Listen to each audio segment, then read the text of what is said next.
Estamos en unas temáticas sobre la obediencia y los mandamientos. A nosotros no nos gusta mucho que nos manden, ¿cierto? Pero el Señor ha mandado. La semana pasada estuvimos terminando el primer mandamiento que dice: no tendrás dioses ajenos delante de mí. Y Dios, decíamos, demanda nuestra exclusividad. Dios no quiere ser compartido con nadie. Dios no quiere compartir su gloria ni su posición con otros dioses. Los seres humanos tenemos la capacidad increíble de hacernos dioses de cualquier cosa, de buscarnos dioses.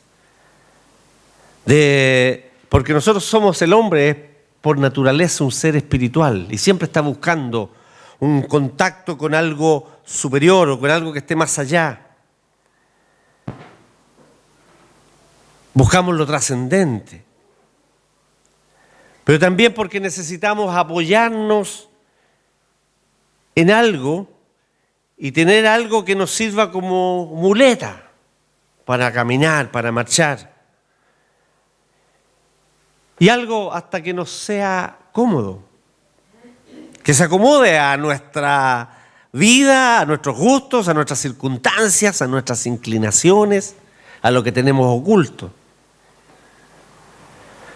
Nos hacemos dioses a nuestra medida o endiosamos aquello que nos es útil, aquello que nos es provechoso, aquello que nos es atractivo, o que nos es hermoso, o que nos es admirable, o que es apetecible, o que es amable, o cualquier cosa. Y llegamos a establecer esta situación de endiosar el dinero, las posesiones, la familia, la esposa, los hijos, la profesión, el poder, en fin. Pero Dios demanda exclusividad. A Él solo debemos adorar y amar, como decíamos el domingo pasado, con todo nuestro ser, con nuestro corazón, con nuestra mente, con nuestra alma y con nuestras fuerzas. Hoy nos adentramos en el segundo mandamiento y les invito a leer. Veamos juntos lo que nos dice Éxodo capítulo 20, del versículo 4 al 6, versículos 4 al 6 de Éxodo 20. Leámoslo todos juntos, este texto de este mandamiento. Dice, todos juntos: no te harás imagen ni ninguna semejanza de lo que esté arriba en el cielo, ni abajo en la tierra, ni en las aguas debajo de la tierra. No te inclinarás a ellas, ni las honrarás, porque yo soy Jehová tu Dios, fuerte, celoso, que visito la maldad de los padres sobre los hijos hasta la tercera y cuarta generación de los que me aborrecen, y hago misericordia a millares, a los que me aman y guardan mis mandamientos. Que el Señor bendiga su palabra. En la lectura del Salmo 135 que se hizo al comienzo de la liturgia y la lectura alternada que hicimos de Isaías 44, nos presentan algunos de los muchos pasajes de la Escritura en que Dios advierte de la insensatez de formar ídolos. Porque no solo es una deshonra a Dios, no solo es rebajar a Dios el querer representarlo, como lo veremos, que es una forma que Dios rechaza de adoración, sino que buscan aquellas respuestas a las necesidades espirituales, materiales, físicas, en figuras de piedra, de madera, de yeso, de cemento, de fierro, que representan seres de cualquier tipo, o aún pretenden representar a Dios o al Señor Jesucristo, y hacer aquello decimos, no solo es deshonrar a Dios, sino que es una insensatez, nos dice el texto. ¿Cómo no se dan cuenta? Parte del leño lo usaron para calentarse, parte para cocer pan, comieron y después del resto hacen un Dios y van y lo adoran. Tú eres mi Dios, líbrame. ¿Cómo no se dan cuenta de la tontera, de la insensatez de lo que están haciendo?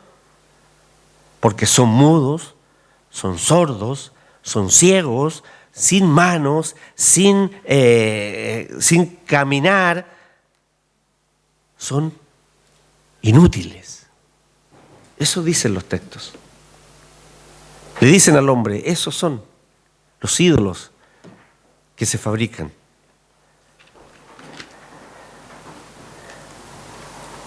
Hay una historia que yo no me recordé ahora que estábamos leyendo la lectura ahí alternada, me acordé, y decía, no sé si usted conoce aquella historia, ya la he contado alguna vez, yo te conocí naranjo, ¿no? Que había un naranjo a la entrada ahí de la iglesia y que la cuidaban, que estaba muy bonito el naranjo, qué sé yo, y de repente pasó algo, no sé si hubo algún desastre, algún robo, algún incendio, alguna cosa, y se destruyó una imagen de un crucifijo que había, que era un crucifijo del Señor, o se rompió. Entonces, y el curita decidió hacer uno nuevo y obviamente no tenía madera y cortaron el naranjo y del naranjo le tallaron el naranjo.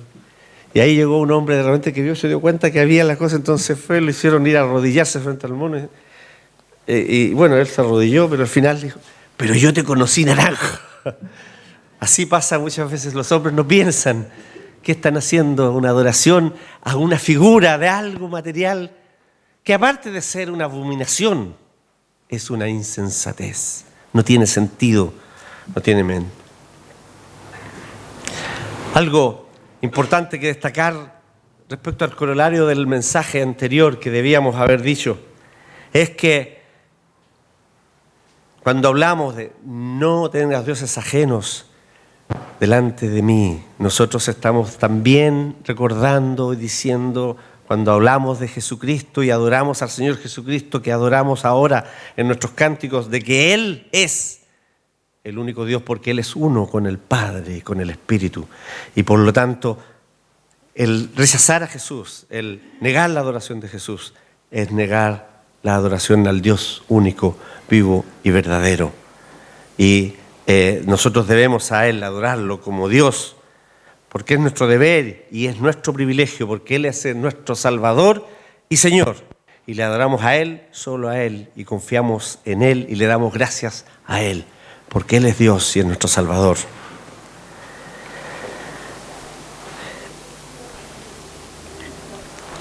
Hay múltiples autores que han escrito sobre este tema y es interesante poder adentrarse en aquello. Y nosotros hemos establecido usar un texto base que nos guíe un poco y nos oriente en la meditación de esta materia, que es el libro de Douwmack sobre los 10 mandamientos, que es un autor holandés. Pero también hay otros. Y yo hoy día preferentemente voy a usar algo que es del pastor Philip Graham Ricken. ¿Quién es Philip Graham Ricken? Es el pastor de la 10ª Iglesia Presbiteriana de Filadelfia. El pastor principal de la 10ª Iglesia Presbiteriana de Filadelfia. Y él escribió un libro que se llama Escrito en Piedra, los 10 mandamientos y la crisis moral de hoy. Y de ahí extractamos algunas de las ideas que queremos compartir con ustedes en este día. Y por supuesto queremos partir diciendo lo siguiente. Yo fui a buscar mi teléfono, que lo tenía cargando ahí porque necesito ver algo de internet y se lo voy a leer, ¿no? Tenemos en presencia de un texto que cuando usted revisa los 10 mandamientos de la Iglesia Católica no aparece.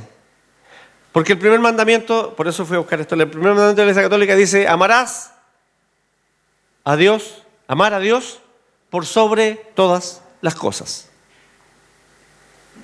Dice así, y después el segundo para ellos es no tomar el nombre de Dios en vano.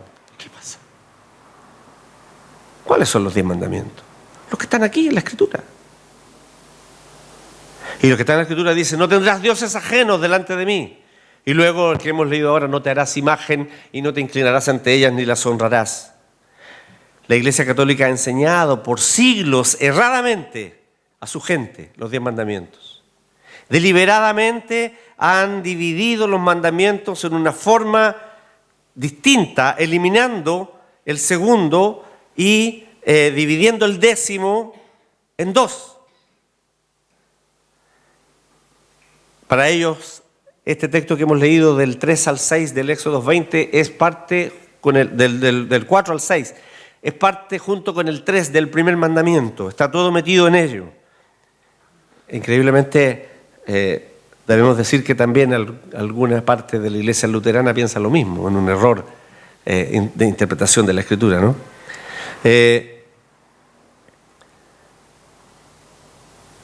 Y ellos incluyen el no hacer ídolos como parte del mandamiento de no tener otros dioses. Es cierto eso.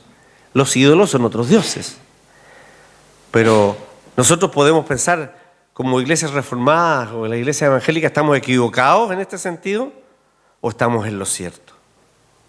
La respuesta, por cierto, es que estamos en lo cierto. Tener otros dioses y hacer ídolos son dos cosas distintas y ambas se prohíben. Pero fíjese usted lo que ellos enseñan en este mandamiento, en los comentarios o las cosas que hacen dentro del catecismo respecto a sus mandamientos. En el primer mandamiento, después de hablar de muchas cosas en las cuales nosotros estamos de acuerdo, que conforman parte de esto, y hay muchas cosas que sería interesante aprender y que podríamos estudiar respecto a lo que implica ese primer mandamiento de no amar, de no tener dioses ajenos y de cómo se deshonra ese mandamiento. Ellos dicen, citan, no te harás imagen, escultura ni imagen alguna. 2129, es en la nota 2129, dentro del catecismo va avanzando. El mandamiento divino entrañaba la prohibición de toda representación de Dios por mano del hombre. El Deuteronomio lo explica así: puesto que no visteis figura alguna en el día que el Señor os habló en el Horeb de en medio del fuego, no vayáis a prevaricar y os hagáis alguna escultura de cualquier representación que sea. Deuteronomio 4, 15 al 16. Quien se revela a Israel es el Dios absolutamente trascendente. Él lo es todo, pero al mismo tiempo está por encima de todas sus obras. Es la fuente de toda belleza creada.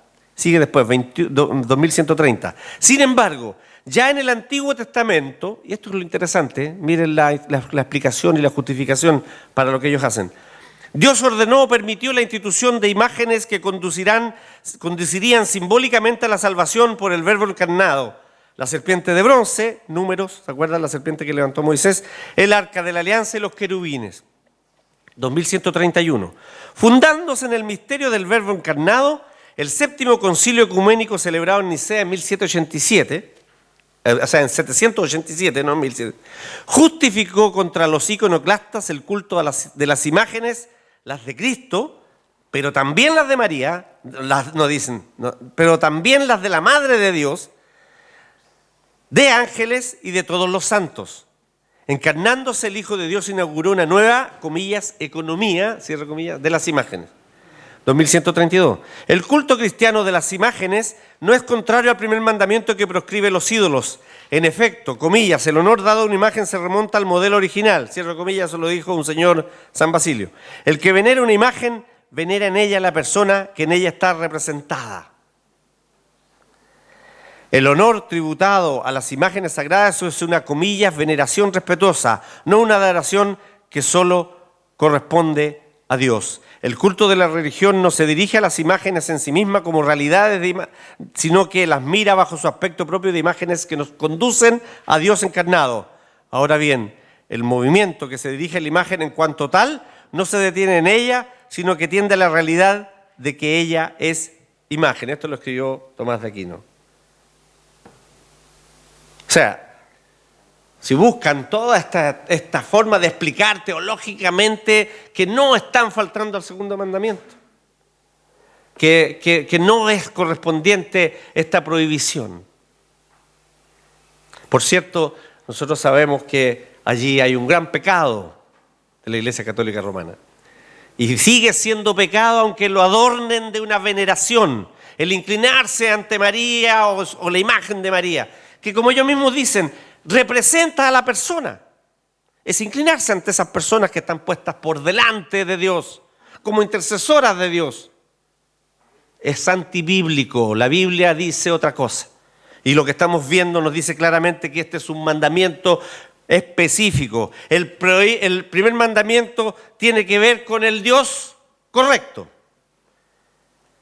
Pero debemos amar, debemos rechazar, cuidarnos de amar y rechazar a los dioses falsos. Y solamente amar y adorar a nuestro único Dios verdadero. Pero el segundo mandamiento dice relación con la adoración al Dios verdadero de la manera correcta y a la postración, a la veneración, a la honra y a la adoración de cualquier imagen que tenga visos de deidad, de divinidad para nosotros. No podemos adorar a Dios, dice este mandamiento, en forma de algún ídolo hecho por el hombre. El primer mandamiento prohíbe adorar falsos dioses, pero el segundo mandamiento prohíbe adorar a Dios falsamente. Nosotros no podemos pretender que por estas imágenes nosotros queremos venerar a Dios. Cualquiera sean ellas, sea un crucifijo, sea la imagen de María, sea de un apóstol, sea de un santo hombre, varón santo de Dios. Se prohíbe, porque la manera que adoramos a Dios es aún tan importante como a quien adoramos. No es adorar a Dios de cualquier manera. Es tan importante y tan cierto aquello que el Catecismo Menor de Westminster dice que el segundo mandamiento prohíbe que rindamos culto a Dios por medio de imágenes o por cualquier otro medio que no esté autorizado en su palabra. Por cierto, esto es muy serio. Y el profeta Isaías nos dice de la insensatez y el salmista nos dice que no hay otro y la Escritura constantemente está diciendo, no hay otro, no os hagáis ídolos, no adoréis las imágenes, no adoréis los dioses que adoran los otros pueblos que están allá donde vais, a la tierra que vais a morar. Por cierto, hay una gran responsabilidad de la institución, del organismo, de la organización que es la Iglesia católica en ese sentido. Pero nosotros tenemos también la responsabilidad de no hacernos ídolos de otras cosas. Tal vez no nos inclinamos ante imágenes, pero somos seducidos para vivir por y en pos de un líder, de una tendencia determinada, sea política, social, económica, etcétera, del dinero, del trabajo, de la familia, de quien sea. Cuidado con levantar algo a tal nivel que ese algo se transforme en más importante que Dios. Ahora, este mandamiento es uno de los mandamientos más largos. Y consta de 4 cosas que podemos destacar. Uno es la regla, la norma. Otro es la razón de esa norma. Luego hay una advertencia, como es una amenaza, pero no es en sí, sino que el Señor hace una advertencia y hay una gran promesa. En primer lugar, la regla es no hacer ídolos, imágenes de talla o escultura. No hay prohibición a hacer ídolos. Por cierto, esta prohibición es de que no se puede hacer ningún objeto, ningún tipo de objeto para ser adorado. Y tiene una segunda parte, dice, no te inclinarás ante ellas, ni las honrarás. Preguntémonos a veces cómo nosotros llegamos a un nivel de ponernos en la posición de elevar a un nivel casi de una sacralidad máxima objetos de nuestro culto. el templo, las cosas del templo, púlpito, hasta la Biblia como libro. No la toques, no la rayes, no la arrugues. Y nos ponemos a poner nuestras cosas en un nivel que de repente queda casi como un aspecto idolátrico, porque sería un sacrilegio que yo marcara mi Biblia como lo hago con un libro y le doblara la esquinita para dejar marcado donde estaba leyendo, o que subraye y raye. O en fin, hay diversas cosas que usted podría pensar y puede sacarla, traerla de la forma cultural que tenemos, que existe en el mundo. Se da por cierto aquello. Hay un legalismo oculto que a veces hace que la gente llegue a prácticamente idolatrar ciertas estructuras de la liturgia, de la adoración, de tal modo que se llega a caer casi en un acto idolátrico. Pero a Israel se le prohibió hacer también una imagen de Dios para la adoración, como leíamos ahí del mismo texto de la Iglesia Católica, porque en Deuteronomio dice, porque ninguna imagen visteis en el monte cuando Dios descendió. Ninguna. Es más, nosotros fuimos creados a imagen de Dios. Si usted quiere una imagen, tiene la imagen de Dios en usted, pero no para adorarla, por supuesto. Y se refiere a imágenes, el mandamiento, imágenes o semejanzas de cualquier cosa. Fíjese en lo que está arriba en el cielo, por lo tanto, el sol, la luna, las estrellas, los astros del firmamento, cualquiera.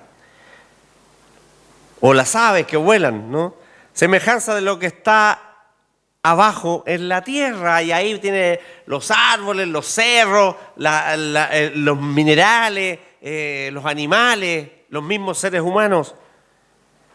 Ni en las aguas debajo de la tierra, es decir, los peces, los corales y todo lo que puede haber allí bajo el mar. Esto implica todo. O sea, es decir, nada del cielo, nada de la tierra, nada de debajo de la tierra, nada de más allá de lo que nuestros ojos pueden alcanzar, ni el sol, ni la luna, ni las estrellas, ni ningún astro, ni animales, ni hombres vivos o muertos, ni otros objetos hechos por el hombre, ni peces, ni seres marinos. Dios no puede ser representado de ninguna forma de criatura. ¿Recuerda la historia cuando Moisés descendió del monte y venía él exultante de hablar con Dios? Y venía con las tablas de la ley en sus manos y se encuentra abajo y Josué le dice a mitad de camino, están haciendo fiesta ahí abajo. Escuchas cómo cantan y cómo bailan y cómo danzan. Y entonces Moisés dice, esto es sino prevaricación, no es sino un pecado contra Dios. Y baja y se encuentra que habían hecho un becerro de oro y estaban cantando y danzando alrededor de ese becerro. Esta era una imagen que quería representar a Dios. El pueblo le dijo a Aarón, Moisés tarda en venir, tal vez se murió en el monte y no va a volver nunca. Haznos una imagen de Dios que nos sacó de Egipto. Y entonces Moisés juntó el oro que pudo ahí entre todos y donaron sus aros, sus anillos, sus joyas y fundió e hizo un becerro de oro y lo puso allí. Este es el Dios que te sacó de Egipto. No es que el becerro los haya sacado, ese representaba al Dios que los había sacado de Egipto. Moisés se enfurece de tal manera que rompió las tablas de la ley en un acto de profunda indignación por aquello. Y Dios quiso exterminar al pueblo, pero el mismo Moisés intercedió por ellos para que no lo exterminara. El Señor le dijo, te daré un pueblo nuevo. Déjame destruirlo y te daré un pueblo nuevo para que me sirva y me adore contigo. Y Moisés le dice, pero ¿cómo vas a hacer eso, Señor? ¿Qué van a decir los egipcios? Mira, los sacó por medio de todas esas señales y hasta ahí nomás llegó, no pudo con ellos. Se van a burlar de ti. En un razonamiento muy humano, por supuesto, de Moisés, como si Dios no tuviera el control de todas las cosas. Y Dios entonces perdona al pueblo. Y así, pero ninguno de estos que adoró a ese ídolo va a entrar en la tierra prometida. Y él le significó al pueblo 40 años de peregrinar en el desierto. No tenían brújula, pero no se dieron cuenta que estaban girando en círculos. 40 años hasta que murió el último de aquellos. Solo Josué y Caleb eran jóvenes, salieron de aquellos para entrar a la tierra prometida. El resto murió en el desierto. Los niños que iban allí crecieron y pasaron a la tierra prometida.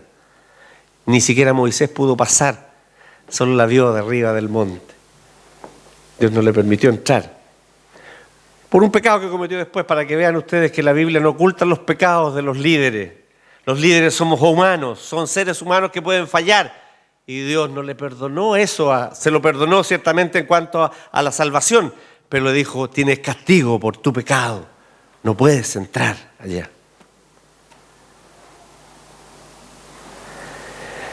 El segundo aspecto que nos enseña a este texto es, decíamos primero la regla, la razón de esta regla. La razón de esta regla nos dice que es porque yo soy Jehová tu Dios, fuerte y celoso.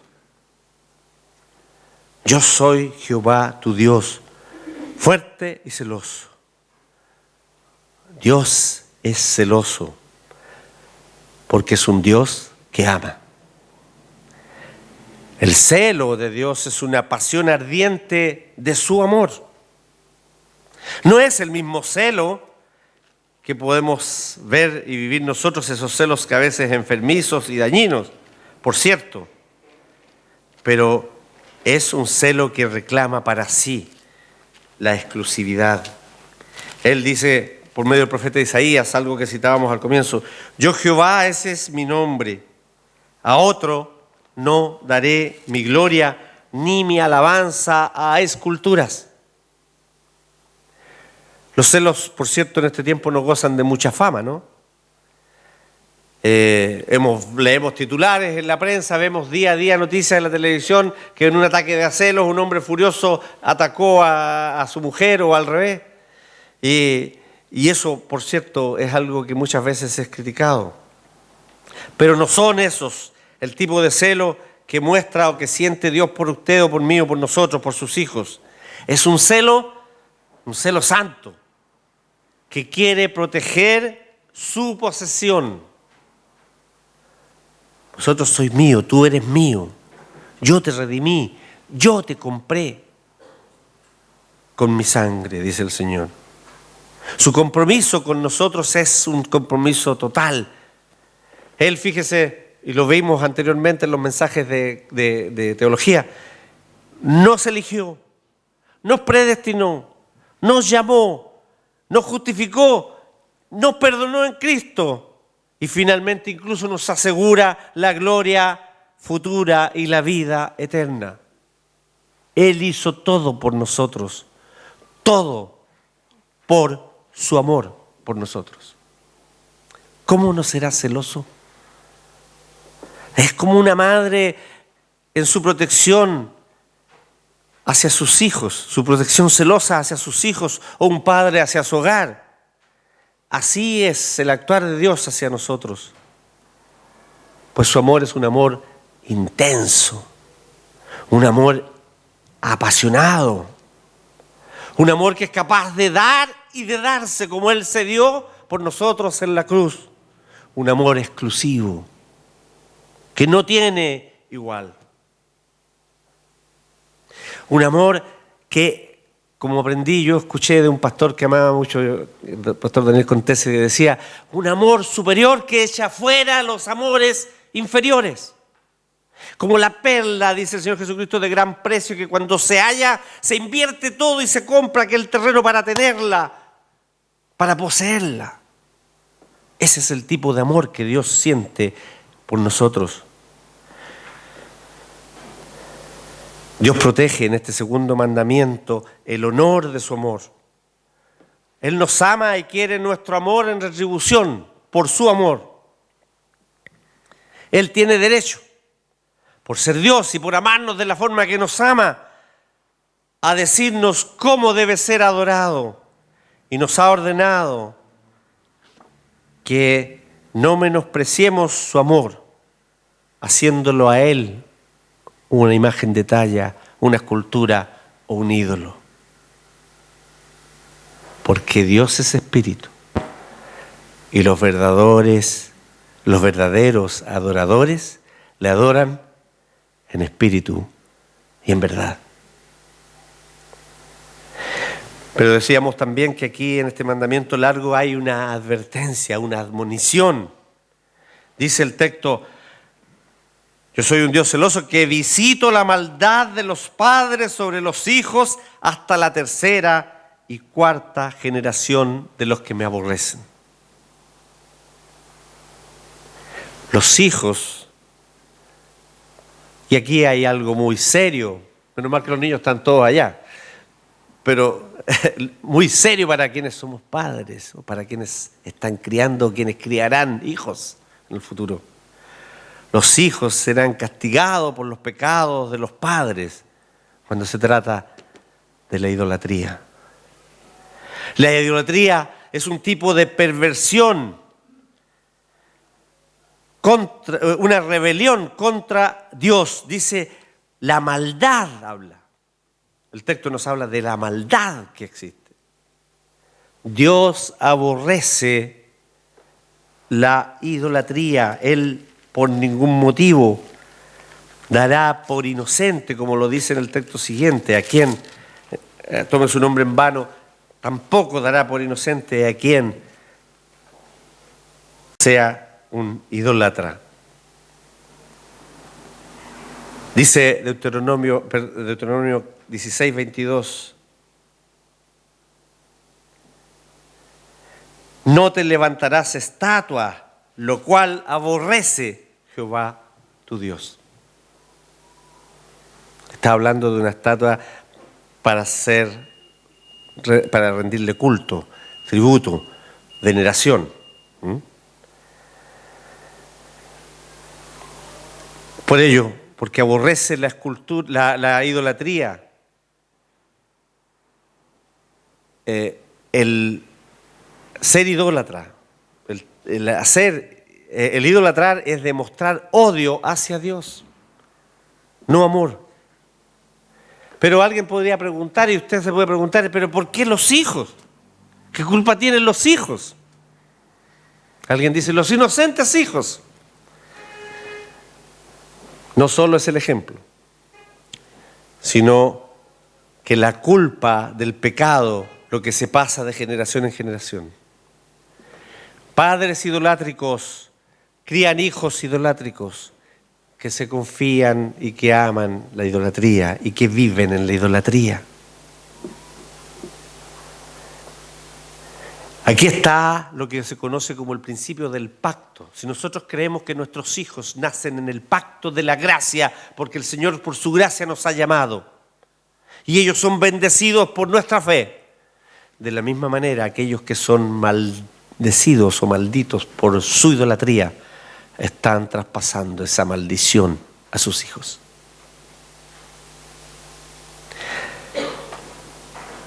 El principio del pacto es que Dios hace responsable a las familias por las conductas familiares. Dios castigará a familias de los que me aborrecen. Esa es una relación sine qua non, es una condición copulativa. Es decir, cuando usted piense en esos hijos, no piense en hijos inocentes, piensen en hijos que están haciendo las mismas conductas que demuestran aborrecimiento de Dios. Los padres forman en sus hijos mentes y corazones idolátricos que menosprecian a Dios, lo cual Dios no tolerará hasta la tercera y cuarta generación de los que me aborrecen, o sea, hasta los nietos y los bisnietos. ¿Cómo se rompe ese círculo? ¿Cómo se rompe aquella maldición? Solamente volviéndose a Dios, adorando a Dios y reconociéndole como el único Señor y soberano de nuestras vidas, viniendo a la fe de Jesucristo, el Señor, a los pies de Jesucristo, se termina la idolatría. Y entonces la familia ya no tiene la advertencia, ya no tiene la admonición, ya no tiene la maldición, sino que tiene la promesa, que es la cuarta parte de este texto, que dice: y hago misericordia a millares a los que me aman y guardan mis mandamientos. Dios promete mostrar misericordia para con los que le aman y obedecen sus mandamientos de no adorar a los ídolos. Y la promesa, por supuesto, es mucho más grande que la advertencia, que el peligro, que la amenaza. Fíjese usted, la advertencia decía hasta la tercera o cuarta generación. 3 o 4 generaciones. Pero la promesa dice a millares, a miles, mucho más que 3 o 4 generaciones. Dios promete eternidad en su relación con los que le aman. Hizo con Abraham, dice la Escritura, un pacto perpetuo. Tú me servirás y yo seré tu Dios por la eternidad. Ciertamente, la amenaza o advertencia de este segundo mandamiento puede ser desalentadora para quien viene de una familia que no honra a Dios. Pero la bendición triunfa sobre la maldición. Y Dios interviene en una familia para cambiarlos del odio al amor y la adoración. Y lo que es más importante entender, creer, es que su gracia permanece dentro de una familia de generación en generación. Podría preguntarse, ¿qué está haciendo Dios en su familia? ¿Cómo está su familia? Los padres jóvenes, los que somos más viejos, bueno, a lo mejor ya nos hemos equivocado, pero los padres jóvenes deben preguntarse, o los futuros padres deberían preocuparse más por el segundo mandamiento que por su futuro financiero. ¿Cómo voy a educar a los hijos? ¿Cómo voy a pagar el colegio? ¿Cómo voy a darle el alimento y las cosas? No. ¿Cómo los voy a criar en relación con Dios? ¿Van a adorar al Dios verdadero o van a irse tras dioses falsos? Es más importante porque tiene que ver con el futuro eterno. Este mandamiento advierte a los padres: cuando un hombre se niega a amar a Dios apasionadamente y a adorar a Dios adecuadamente, las consecuencias de su pecado durarán al menos por 4 generaciones. Pero si un hombre ama a Dios, enseña de esa manera a su familia y le ama por sobre todas las cosas y lo coloca en una posición principal, la que le corresponde, y le adora con una adoración genuina y sincera, verá bendición de Dios en su casa para siempre. No por 3 generaciones, no por 4 generaciones. ¿Cuál será su legado? ¿Qué tipo de adoración está usted haciendo o enseñando?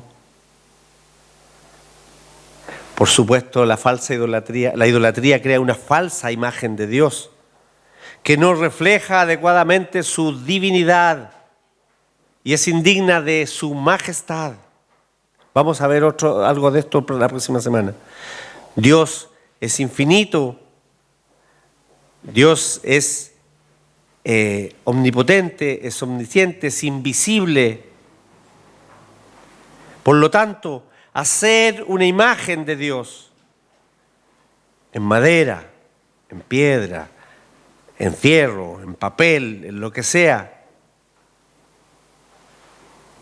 es rebajar la esencia de su ser divino. Un ídolo de Dios hace al Dios infinito un ser finito. Un ídolo hace al omnipotente Dios un Dios impotente. No oye, no ve, no camina, no habla, no hace nada. Un ídolo hace al Dios invisible visible. Al omnipresente lo hace un Dios estático, aquí, ahora, en este lugar. Hace a un Dios vivo, muerto. Y a un Dios que es espíritu, lo hace material. Por eso, un ídolo presenta a Dios justamente opuesto a cómo es Él en realidad. No es verdad, sino mentira, porque no puede oír, no puede ver, no puede saber, no puede actuar, no puede amar, no puede salvar. Yo, Jehová, yo, y fuera de mí no hay quien salve. El Señor nos bendiga.